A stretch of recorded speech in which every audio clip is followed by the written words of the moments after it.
जोपर्यंत ह्यांनी बघितलं नसेल अशा प्रकारचं ऐतिहासिक, संविधानिक आणि शांततेच्या मार्गाने आंदोलन केलं जाईल। त्याच्या नंतरच्या परिणामांना फक्त आणि फक्त प्रशासन आणि शासन जबाबदार असेल, हाच एक इशारा। मोहोळ तालुक्यातील 104 गावांच्या शिवारातून महिला, माता भगिनी आणि पुरुष या तहसील कार्यालयात कामानिमित्त येत असतात। तसेच अनेक विधवा महिला, वयस्कर आई-वडील निराधार श्रावणबाळ योजनेचा लाभ घेण्यासाठी येत असतात। तालुका कार्यकारी दंडाधिकारी म्हणून अर्थ न्यायिक कामकाज देखील याच कार्यालयात चालतं। मोहोळच्या तहसील आवारामध्ये तहसीलदार कार्यालय, दुय्यम निबंधक कार्यालय, पोलीस स्टेशन, पुरवठा विभाग आणि सेतू केंद्र आहेत। दररोज लाखो करोडो रुपयांची अधिकृत आणि अनधिकृत उलाढाल या तहसील आवारात होत असते। परंतु सर्वसामान्य नागरिकांसाठी घोटभर पिण्याच्या पाण्याची व्यवस्था तसेच शौचालय, मुतारी आणि संडास सुद्धा या तहसील आवारात नाही। ग्रामपंचायत सदस्य निवडणूक उमेदवारीपासून ते कित्येक शासकीय योजनांचा लाभ घेण्यासाठी शौचालय वापराचा दाखला अनिवार्य असलेल्या शासनाच्या कार्यालयातच शौचालय आणि पिण्याच्या पाण्याची सोय नसणं ही अत्यंत लज्जास्पद गोष्ट आहे। केंद्र शासनाच्या स्वच्छ भारत मिशन या चळवळीची यापेक्षा वाईट थट्टा कोणती असू शकत नाही। नियम फक्त सर्वसामान्य लोकांसाठी आहेत का? हेच स्वच्छतेचे नियम शासकीय अधिकारी आणि कार्यालयांना नाहीत का? पुढील 15 दिवसांमध्ये मोहोळ तहसील आवारात कायमस्वरूपी शुद्ध पिण्याच्या पाण्याची आणि प्रशस्त शौचालय, संडास आणि मुतारीची सोय न झाल्यास अनोख्या आणि ऐतिहासिक संविधानिक पद्धतीने तीव्र आंदोलन करण्यात येईल असा इशारा ॲडव्होकेट श्रीरंग लाळे यांनी दिला आहे। नमस्कार, मी ॲडव्होकेट श्रीरंग लाळे, मोहोळ, जिल्हा सोलापूर। मोहोळ तहसील कार्यालयाच्या आवारामध्ये मोहोळ तहसीलदार यांचं ऑफिस आहे, पोलीस निरीक्षक यांचं ऑफिस आहे, सब रजिस्ट्रार जिथं खरेदींचे व्यवहार होतात, लाखो करोडोंचे व्यवहार होतात आणि लाखो रुपयांमध्ये दररोज सरकारला त्या ठिकाणी कर दिला जातो। सेतू सुविधा केंद्रही त्याच आवारात आहे।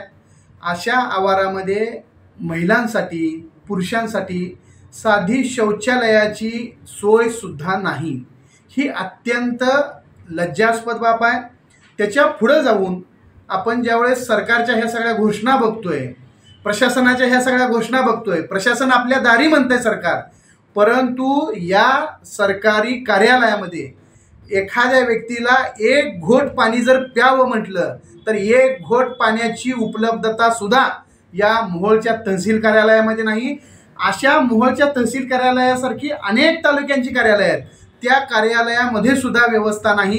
ही अत्यंत गंभीर आणि अत्यंत चिंतेची बाब आहे। या लोकशाहीमध्ये आपण जनता मालक आहे म्हणतो आणि अधिकारी हे सेवक आहेत म्हणतो, नोकर आहेत म्हणतो, परंतु नोकर असणाऱ्यांना आज त्यांच्या कार्यालयामध्ये अँटीचेंबरमध्ये त्या ठिकाणी शौचालयाची आणि पिण्याच्या पाण्याची व्यवस्था आहे, परंतु मालक असणाऱ्या लोकांना म्हणजे तुम्हाला मला जनतेला त्याच्यामध्ये साधी शौचालयाची, मुतारीची, एक घोट पाणी पिण्याची जर व्यवस्था नसेल तर या लोकशाही व्यवस्थेचा धिक्कार आहे।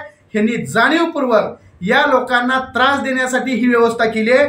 एकट्या मोहोळ तालुक्याचं उदाहरण घ्यायचं झालं तर मोहोळ तालुक्यामध्ये 104 गाव आहेत आणि ह्या 104 गावातून गोर गरीब, विद्यार्थी, तरुण, वयोवृद्ध, महिला, आजी, मावश्या कितीतरी लोक दररोज येतात आणि यांच्यासाठी शौचालयाची व्यवस्था नसणं ह्याच्यापेक्षा गंभीर बाब कोणती असू शकत नाही।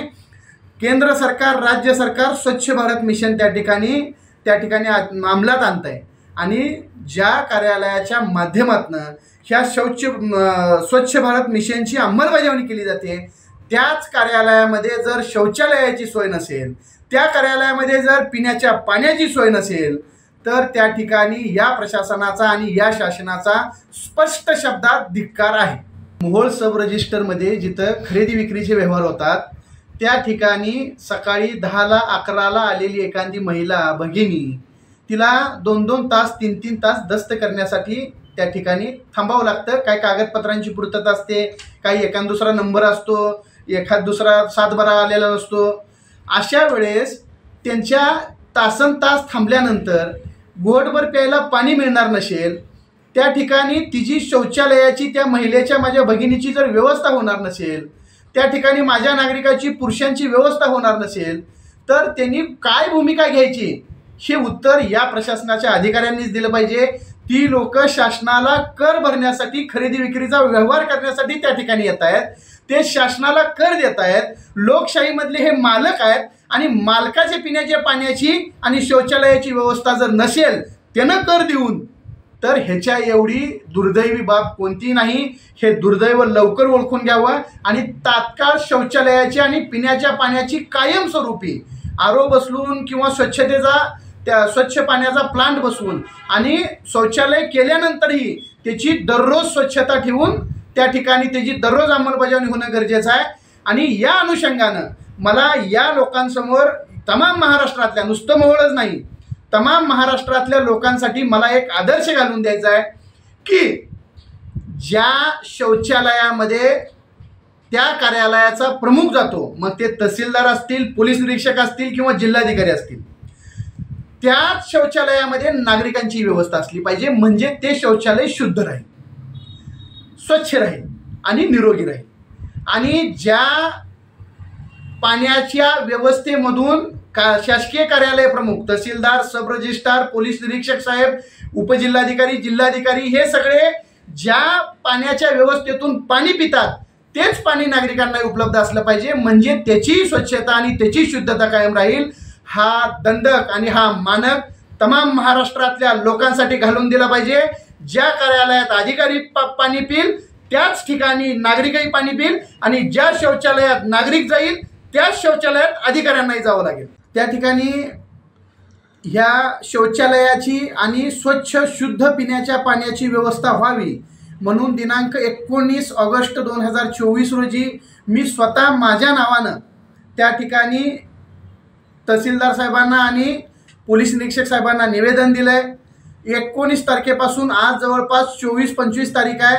आजपर्यंत कोणतंही त्या ठिकाणी त्यांच्याकडून कार्यवाही, पत्रव्यवहार झालेला नाही. मी 15 दिवसांची त्यामध्ये मुदत दिली आहे. जर 15 दिवसांमध्ये यांनी तमाम गोरगरीब लोकांच्या आणि दररोज येणाऱ्या नागरिकांच्या सोयीसाठी शौचालयाची व्यवस्था नाही केली, त्यांच्या पिण्याच्या शुद्ध पाण्याची व्यवस्था नाही केली, तर आजपर्यंत ह्यांनी बघितलं नसेल अशा प्रकारचं ऐतिहासिक, संविधानिक आणि शांततेच्या मार्गाने आंदोलन केलं जाईल. त्याच्या नंतरच्या परिणामांना फक्त आणि फक्त प्रशासन आणि शासन जबाबदार असेल, हाच एक इशारा आहे.